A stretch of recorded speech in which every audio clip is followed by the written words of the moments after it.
What does this mean for boxing? When DAZN entered the market, just blame it on Corona and just bail? Who the fuck is paying the paycheck? Popular in Kazakhstan. Ryan Garcia already showed us what's going to happen. King is naked. The mafia or the mob. Aren't you afraid? Why are you so upset? You know, this thing I'm also like kind of, and that's not like a technical thing, it's more of like a thing of a personality. But so far, all my podcasts, all my guests on my podcast, they're not really like a working just like kind of thing where like I just want your face on my podcast so that, you know, because you're a face. But it's genuinely people that I wanted to talk to, and I wanted to talk to them for a long time. And so I'm approaching the period, like right now this is our second podcast, and how it started, right? It's because I just wanted to do it. Like, let's do it because that's interesting. It wasn't like a thing like, okay, I need to do something on Friday, let's find someone. So I'm approaching the moment where I think I ran out of people I want to talk to. Like, just because I don't know a lot of people anymore. Like everyone that I knew that I really wanted to talk to on my podcast, so that the audience could hear about them, I kind of like approaching the limit of that. And so I'm like, how do I draw inspiration? Because I don't want to talk to people just because I have to talk to them, because there's someone in boxing. I want to talk to them because I'm interested in them. So I'm like, how do I don't know. It's just, what do you think about that? Well, what are you interested in? I mean, what kind of like, so you like talking to me because obviously we talk social, we talk content, I'm interested we got a lot of stuff in common there, I think. But then what really, my question for you would be, what are you mainly interested in yourself? Like, we understand you're in boxing. Like, what else is there? Go ahead. So the underlying thing of my podcast is money. Really, I don't talk about actually like commercial value, but like I want to know how the money is made in boxing. And so but that's like the underlying theme, like behind the kind of, it doesn't necessarily mean when I'm talking to a journalist, for example, I want to like learn how like the money is done in boxing, but it is kind of like goes back into marketing and all of that.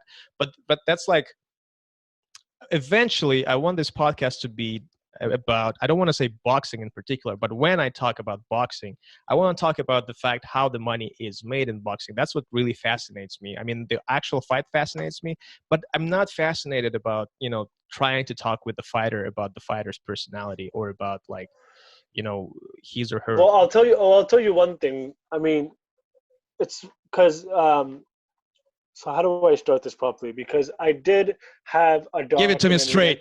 Because I do have a documentary that's in the making. Okay. Okay. And it was supposed to come out earlier this year, and I'm changing the way that it's about to go. So this is probably the first time I'm talking about Dear Boxing for everybody listening. Dear Boxing was something that I announced last year. And it was a documentary that still is going to shake the boots off people, because it's exactly what you're talking about. I wanted to get down to exactly how the money is being made in boxing without getting into like the mafia or the mob or this and that. I wanted to get into who the fuck is paying the paycheck. Okay? Yeah. And so the more I dug in, the more I found out how fucking crazy this world really is. But I also found out that you're going to hit that glass door. And when you hit that glass door, you're not invited anymore to participate in any further conversation. So it stays shady forever. It's going to stay shady. But my thing for Dear Boxing was I got to the point where I was talking to people from network TV, behind the scenes of network TV, not the Steven Espinozas and the puppets that they put in front of us. I'm talking about behind the scenes who actually pay the fucking bill for the advertisers who are advertising on the network. You know what I mean? Right. Because I wanted to get down to see what are the numbers really like. And one of the interesting things I did part of this documentary, which was really cool, was we tried to get a hold of the Nielsen ratings team. Because do you know much about Nielsen ratings? Do you know how they work? I know about Nielsen agency, like the big data company. They're data driven now, but they came out originally as the TV people. So what they did was they installed, like, let me quickly tell you what they do so you'll find this really funny afterwards. So they installed 30,000 or less boxes inside the homes of America that records each home's TV viewing, right? And then that's how they get these numbers, like, you know, Jamar Cholo versus Tony Harrison did 371,000 views. I mean, that's on Showtime Digital, but we're talking about Fox properties, ESPN properties that did 300,000 views, Crawford versus whatever. When you really think about where those numbers are coming from, it becomes interesting, and you become an investigator yourself, because you're like, you're telling me 300,000 people watched that Crawford fight or watched that Charlo fight that was on Fox. It's like, but when you do the data research and you see that there's only 12,000 tweets that night, Where the fuck are 295,000 people? You got to ask yourself where they live, right? You got to ask yourself where they were. You're telling me the 290,000 boxing fans who watched that fight and didn't feel like tweeting to their friend or message their friend on WhatsApp, yo, did you see the Charlo fight? Because all that data is like calculated, right? Then I'm like, this has something to do with these fucking Nielsen people. Then I don't think they're calculating the numbers right. And then the more I dug into Nielsen and the more I found out that their numbers are totally fucking fabricated. Like, it's totally fabricated. And why are they fabricated? Because they please the advertisers. Because the advertisers are paying the bill. And the advertisers are paying the network. And the network's using that money to pay the fighters. So it's a whole fucking circle of people circle jerking each other all day, all day, all day. It's a repeat system, repeat system, repeat system. That's how the tabs of these fighters are being made. And that's how the tabs of these networks are being paid. And that's how the tabs of these advertisers are being paid. And the reason that's so interesting for me to find out is because, once again, I'm not talking digital. I'm just talking cable, obviously, right? And what's really interesting for me to see was when DAZN entered the market, because they came and just disrupted it. And they came with that whole philosophy of no pay-per-view and all this stuff. But one of the things that they disrupted people with was, we are going to be the premier data and fan acquisition platform, which I still hope they can be. They're not showing much sign of it today, to be honest. I think they're fucking awful so far at what they're doing. But once again, it's just like they came in to the market as the data analytic audience acquisition team, and they could still very well prevail in this sector. Because what's going to happen on this side of the fence is easy. You know what's going to happen, right? Those same ad execs that we're talking about, those same TVs execs that I was speaking to on the phone, they all have something in common. They're all like 70, 80 years old plus, okay? So once their little circle jerk finishes and one of them dies and the other guy dies and the other guy dies, who's going to come up and take their place? It's going to be some young gen exec who understands advertising, understands data, and who understands the consumption of sports, especially boxing, because it's not really popular as people think it is or say it is. Jay, you froze for a second. Your picture froze, Jay. Testing. There we go. Now I see you. Yeah. Okay. Cool. So when that young data advertising exec looks at all the papers and he's like, hey man, like, why are we paying $50 million to this network for when we're not really converting on those ad placements? Somebody's going to have to answer those questions. Okay. And as we're talking in the very near future, somebody is going to have to answer, why are we paying this fucking tab? And then they're going to be like, well, it was your dad's account. And they'll be like, well, my dad's not here. So I do not want to pay this tab anymore to this network. Oh, well, that's so-and-so's boxing account, though. Like, I don't give a fuck whose account it is. We're not converting. And it's true. Boxing audiences are not converting. You can tell me all you want. They're not. I'm in the fucking industry. Don't tell me that they are. I'm a huge fan of the industry, so don't tell me that they are. Because this is one of the things I'm so fucking angry and passionate about, is why aren't we converting, right? And this is my shtick. I talk about this a lot. And trust me, man, write down, mark my words, there's going to be a huge shift in boxing. And the coronavirus might just be an exit plan for some of these people I'm talking about. I wouldn't be surprised if we hear some news. They're going to take a wash, just blame it on Corona and just bail? Fucking walk away. Yeah, I wouldn't be surprised at all. I'll call you the day it happens. You know what I mean? It's going to be all over Twitter the day it happens. And, me and you will sit back, we'll crack our beers, and we'll say, I told you. And it's going to happen inevitably, just because of the very factors that I was just talking about, that and boxing fans are not converting, and the advertisers are not going to have enough answers. So the advertising execs are not going to have enough answers for the networks and vice versa. And there's going to be a huge dispute amongst advertisers and networks and everybody involved once the data takes charge. Once the data takes charge, like, we actually have quantifiable data on our audiences. What do you have, Mr. Nielsen, besides 30,000 boxes in the homes of America, and you think 300,000 people are watching? Show me those 300,000 people. We can. We got 300,000 registered emails. What do you have? A fucking postal code, and it's not even registered. Like, you know what I mean? So it's going to become a very interesting war to see who's going to come on top. So would you say boxing is really not? I mean, it's already getting smaller, but do you think it's even smaller than the public really thinks it is? Like the networks Yeah. like show Yeah, I this think sport so. as like something huge when the fight's happening, but it's actually not really as It's huge. not, no, it's not really that huge. But Tyson Fury, Deontay Wilder was huge. The big ones are huge. Like Mayweather, Pacquiao. Till this day, I can remember the buzz. It was Yeah, fucking it was, huge. and that's Like what the I said. Like world was on it. It it's was when like World Cup. yeah. Yeah, definitely, and I know that for sure. That was like a party at everyone's place when that fight happened. But again, You like when gotta you gotta sort of cut you off there, but it's like what you just said, it was party at everybody's place. That's the way I look at a casual fan. So when yeah, Charlo or when Crawford or when David Benavidez or when not Anthony Joshua, Josh Kelly, I'm just naming like boxers who we know. You know what I mean? hmm When they're fighting, my way of researching is I call a friend of a friend of a friend. Did you hear Josh Kelly's fighting? Did you hear Terence Crawford's fighting? Did you hmm hear that Tony Harrison fight? They're like, who the fuck are you talking about? I know that the needle didn't move. hmm But when Mayweather Pacquiao happened, when Mayweather McGregor happened, when yeah, Deontay Wilder and Tyson Fury happened, when I called a friend of a friend of a friend, they at least said, oh yeah, that boxing guy, right? yeah, Like yeah, they said that. And that was more enough for me to be like, okay, it trickled to you, fucker. It worked. Like yeah. Hmm eventually it got to your ear somehow. So boxing is so behind that we're not even reaching that second, third friend. hmm We're The, not.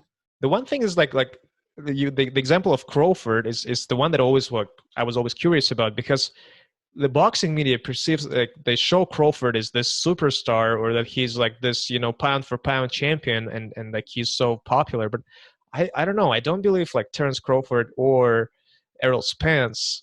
I feel like they're one of those maybe cases where maybe the numbers are a little bit inflated on those boxers, but They maybe are. They are. They're highly inflated, and they are. Look, no offense to both fighters. I love them both. I'm a huge fan Mhm. of both fighters. Me as a hardcore fan, can't wait for that Absolutely fight. very But talented and top class. yeah. Now, do they appeal to do they appeal to casuals? That's They the could. question. They could if they were marketed right. Both of them are marketed right for shit, and I can say that out loud. Both of them have such huge marketability factors in them, and none of the handlers are treating them right. Why? And it goes back to the same thing I was talking about. It's because the money's coming in, man. It's fine. Don't worry about it. It's fine. Yeah, until Mhm. one of them gets knocked out and the stock drops. Then what? Yeah. You know what I mean? Like people don't think like that enough, and it really pisses me off. But going back to your question, it's the same thing. So numbers are definitely being not true than what they are, because if they were, the data would show. Would you Mhm. agree? The data would show, right? Well, that's depends on the They data both who should have. provides, because now you're saying that the data is probably inflated.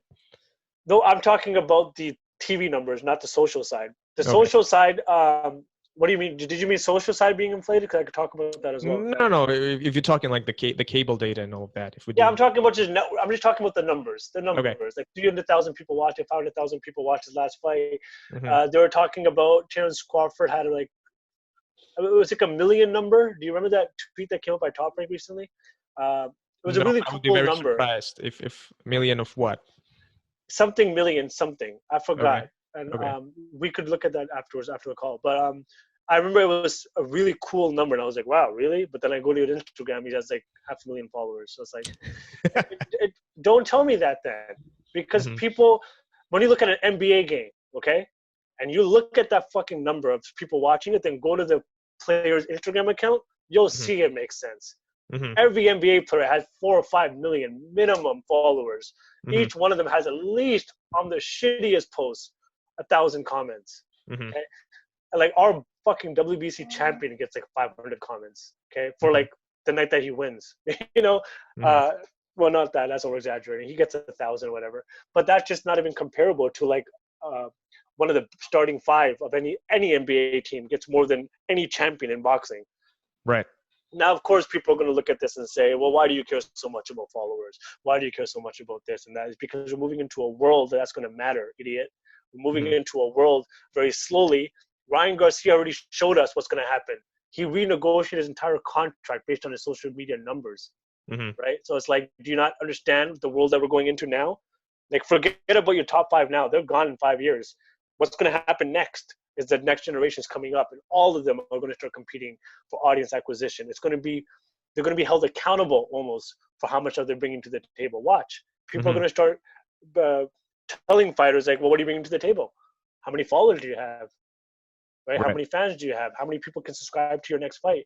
Because if we're moving into a world now where viruses are happening every year, now we got to do it in indoor stadiums. Well, you better bring a fucking following, kid. What do you think about Ryan Garcia's like just this phenomenon of being so popular? Is that like very organic, or was that sort of engineered? You know, there's people behind it, or is just his personality and No, looks? no, no, no. He was one of the fortunate ones who had the looks. He had the style. He had really cool Vine videos. He had very cool earlier stages of Instagram videos, and people just latched onto him. He's a good-looking kid, man. The girls Hmm. loved him, and Hmm. with that, you know what happens when the girls run, the guys follow. So the guys ended up following the girls as to like, where the fuck are you going? And they found Ryan Garcia themselves, and they're like, wow, I like this kid because he's a dude's dude too, right? Hmm. He's not just this flamboyant fucking model. He's a fucking fighter. So Right.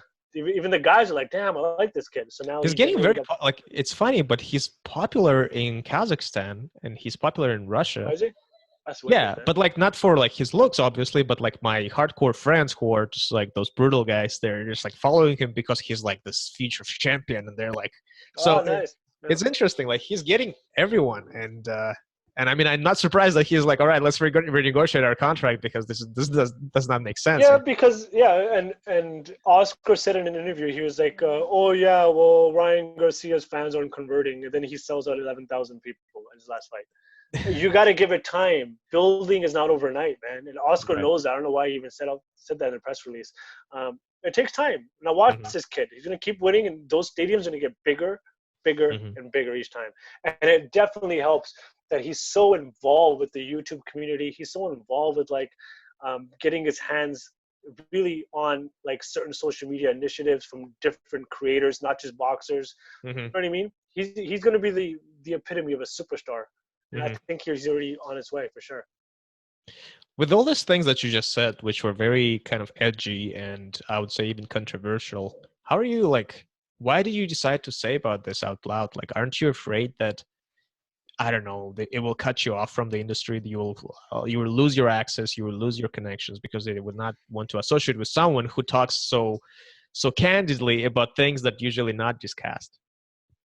Yeah, I mean, I don't think that I'm going to be blacklisted at all because I'm in good books with every person out there. I mean, there's not a single promoter or manager who doesn't work with me or wants to work with me because I'm able to explain to them on a very humane level, an Hmm. honest level, that I'm trying to help your athlete. I'm trying to help your company grow into something bigger. Hmm. My my my the other side that comes with it is obviously the side that you're talking about now, where I'm calling out networks, execs, and advertisers, and fuck yeah, I can call out anybody I want because I understand the system better than most people do, and the more Hmm. people that hear about it, and the more fans that can hear me talk about it, and I can take a leadership role in this matter. Why not? Because at the end of the day, the fans need to understand what's really happening. Because Hmm. otherwise it becomes a joke, and it is a joke to me when I'm on Twitter and I just see these people fighting over, oh, this guy did 300,000 views, that guy did 400,000 views, my guy did this, and my guy did that. I said, you guys understand? You guys are fighting about nonsense. Like none of this matters. You know what I mean? Like you guys are literally fighting over fucking made up numbers. Number one. Number two, the stuff that you're supposed to be fighting over, you guys don't even understand, right? Because they call that side of a joke. Well, Hmm. social media and analytics and data, that's a joke. But Hmm. then you're competing and fighting over data and analytics from this side of the fence, and that's not even quantifiable. Like you're not even talking about numbers that can be backed up. And when you ask them, where'd you get the number from? Oh, check the Nielsen site. Okay, what the fuck is Nielsen? Now we're in that argument. Hmm. So it's funny to me when I see boxing fans argue with each other, but it also gives me a lot of hope because, and this is one of the things I want to talk about. Lastly, is the future of boxing, and like I wanted to talk about that with you as well. Hmm. I think that we're I was going to be about to ask you slowly. about it. Like, I think we're let me ask you a slowly. question. Let Yeah, me go ahead, ask go you. ahead, go ahead, go ahead. Once the circle of boomers that you just talked about, once they're gonna unfortunately or whatever, they're just gonna be incapable of performing their duties and they're just gonna retire. Mm-hmm. Uh, okay, so and then the younger generation comes in. What does this mean for boxing? I kind of feel like if those inflated numbers will not it will disappear, and then all of a sudden we'll realize, oh, like the king is naked, like uh, the numbers are not so huge. What's going to happen with boxing once the generation is going to change I of, think it of becomes executives? a lot more interesting, man. I think it's going to become a league style sport, which a lot of people aren't going to agree with me with because they don't like the idea of boxing changing, but it has to. Like every sport, it has to evolve. And I think boxing at least in my opinion, in terms of how it could succeed, is that it had to become a league-dominated sport. So you have to have Top Rank versus PBC. You have to have Matchroom versus Golden Boy. Like, you got to have flags now. You got to have people wearing jerseys, PBC jerseys. You got to have PBC against Top Rank. You got to have trades happening. You got to have amazing opportunities for athletes to overcome all achievements from every division of the sport from both sides of the fence, so that it can become a league style sport. And that's why a game in boxing is so important, because in order for boxing to grow into the hands of the youth, they got to understand, okay, these are teams. They're not just like, because boxing's always been confusing to a casual fan. You understand how confusing it is? When you make it make sense to them and say, no, this is called team, West Coast, this is the East Coast, this is the West Coast, and each of them have their own leagues, and these are the top players of each league, it becomes more sense to the casual. And these young generations are going to start making that notion happen. Very cool. Like Virgil Ortiz is representing Top Rank. Ryan Garcia represents Golden Boy, and there could be opportunities for Ryan Garcia to get traded for a year, right? For like a lucrative contract to go fight on the other side of the street, people call it. Cool, make a contract, hop over for 1 year contract, 3-fight deal, come back to home base afterwards. Like LeBron James does it, he's still loved all over the world. You know what I mean? So it's like, we could eventually turn this into a league style sport, which is obviously not an opinion that people don't like when I talk about, because they're like, yo, what the fuck are you turning a sport into? That's a mockery. But I'm just thinking about the fan today and how it's going to make sense to my 13-year-old nephew in the other room. It's by telling him this is how it works, and then they'll get way more interactive. And then boxing becomes this superstar sport all over again, where you get people wearing jerseys in the stadium.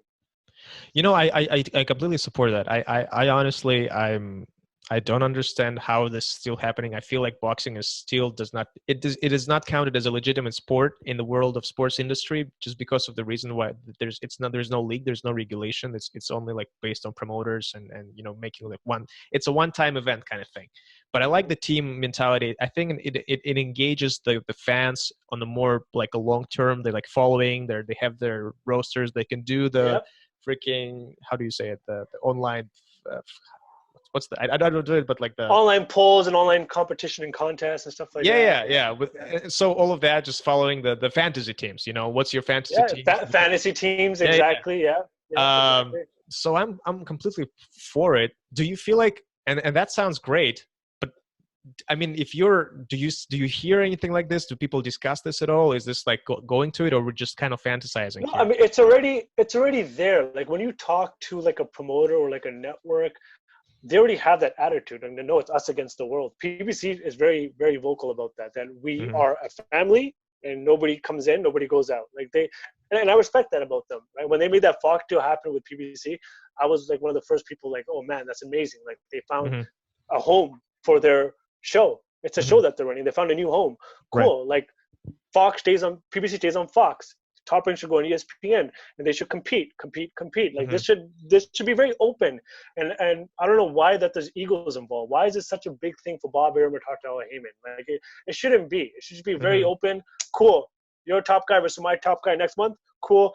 The undercard has to be Top Rank versus PBC. It has to be, because this is both properties. I feel like they're just afraid. Like either to marinate a fight for like half a year so that they can just get this chunk of like 30%. They gotta stop that marinating bullshit, man. Like nobody gives a fuck besides the hardcore fan about marinating. Like I hate when a hardcore fan supports it. Like, oh, I can't wait for this fight next year. It's like, it can happen next month. You don't realize fights used to happen very quickly back in the day? Like why are you so obsessed with a fighter making his bag next year? Is he giving you a cut out of his salary?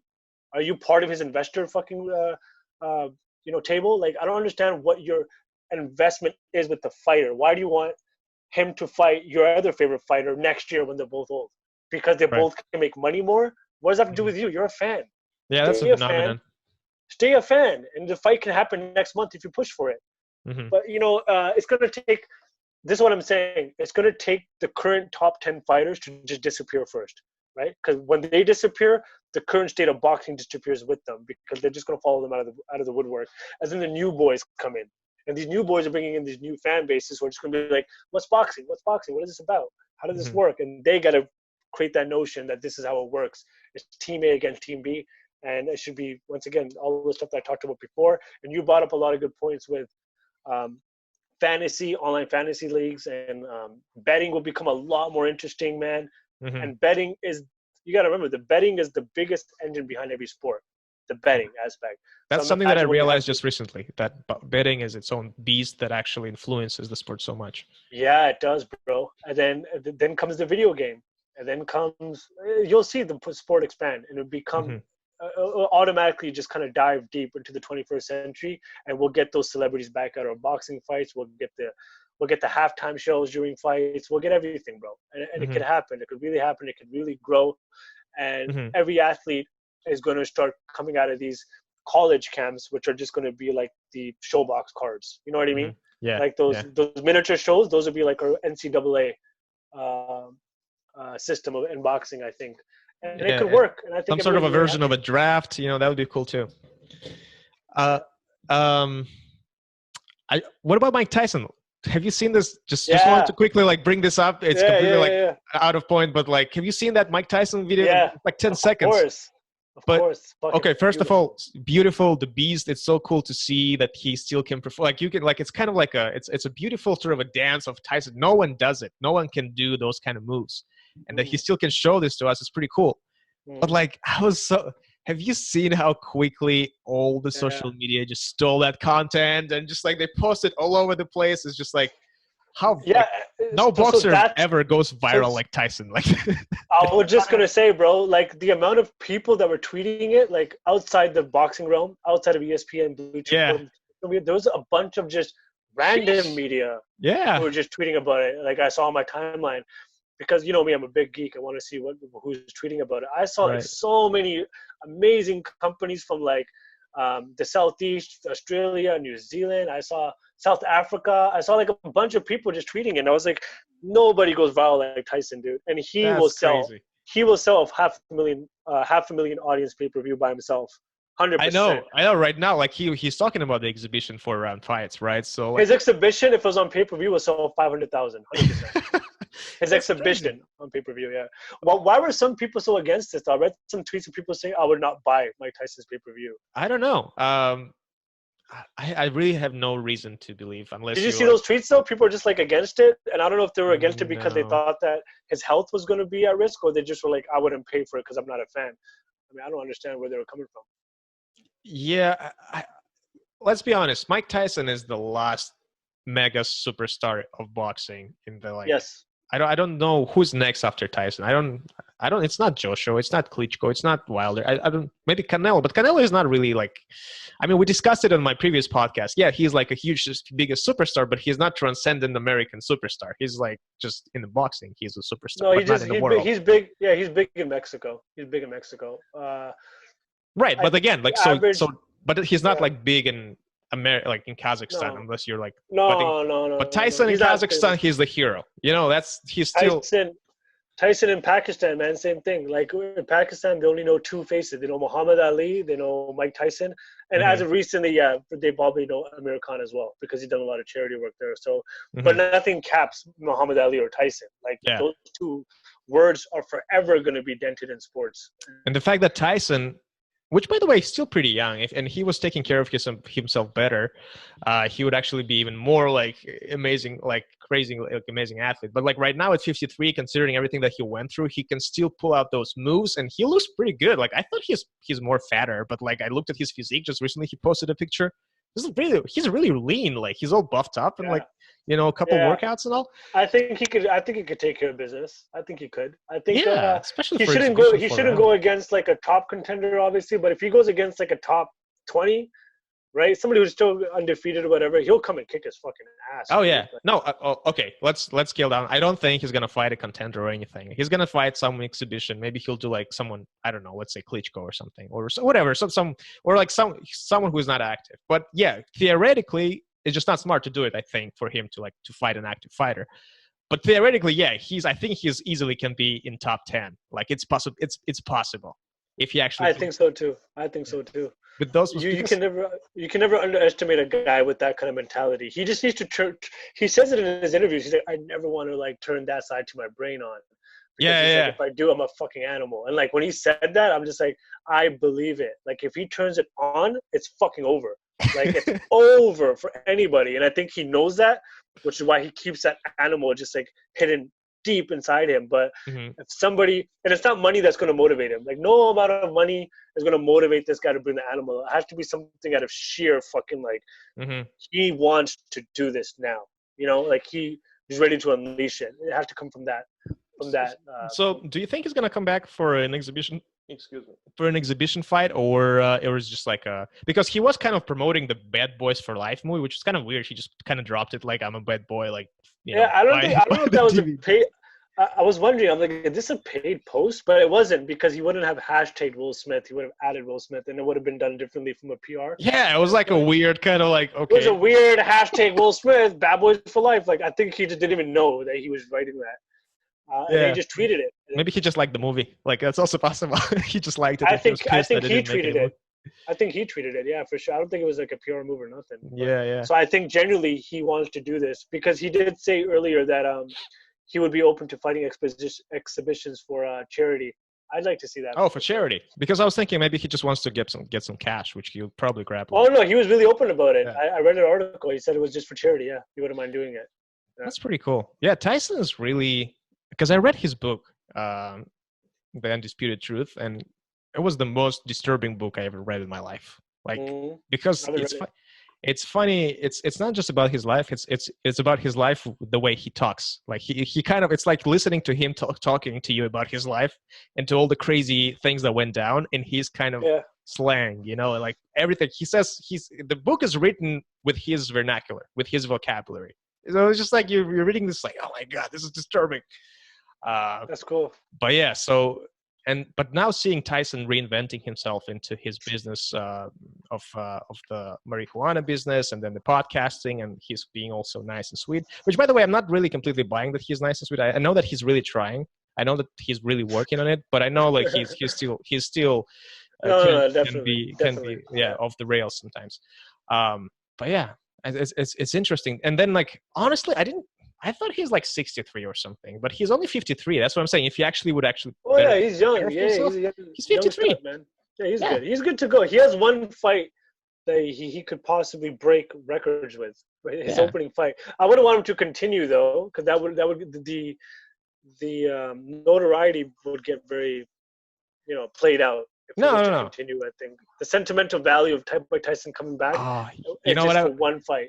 You know who I want to see him against? What? What's his name? Lennox? Let's go, champ. Let's go, champ. Oh, fucking Shannon Briggs. Yeah, I feel like that's a perfect matchup age-wise, and because he's also around 50-something, Shannon Briggs, and he's also in that kind of. Well, he's like. That'd be a cool for charity. I think Tyson versus. That would be electrifying. I think him versus Lennox Lewis would be a good charity match too. Yeah, but that's kind of like. I don't know. Fight too real. Well, that's the point. Like it's that it's not a real fight anymore. Like it's because that the Lennox Lewis Tyson is like the one of those fights that you don't want to bring up and kind of like rehash the whole thing and try it again. And then it's kind of like it's like kind of watching like a weird like when the trilogy was ended like of the movie, and then all of a sudden you just need to grab some cash and you do part 4 but no one wants to see it kind of thing. Yeah, exactly. But you just see it for like if they just revived. I don't know. Anyways. So I don't know. Either way, if he would fight, I'd buy it either way. No matter who he fights, I want to see it. That's kind of cool. Man, for sure. There's something else I wanted to talk to you about, but I think we covered everything. And honestly, it's kind of weird. Like we talked about YouTube videos and all, and then we kind of got into industry. So I think I might. I might break this podcast into 2 episodes, to be honest. Yeah, do that, bro. Do that for me. Let me know what I can help you with after that, for sure. That was good chatting with you, man. Like as always, and I can't wait till this fucking thing is over so we can grab a beer, man. Jeez. Yeah, let's do it, man. Absolutely, and I feel like it's gonna be soon. Definitely by the end of this month, for sure. Yeah. Awesome. For sure, Jay Chaudhry, thanks so much for being my guest today. Thank you. Appreciate it, bro. Good luck. All right, take care.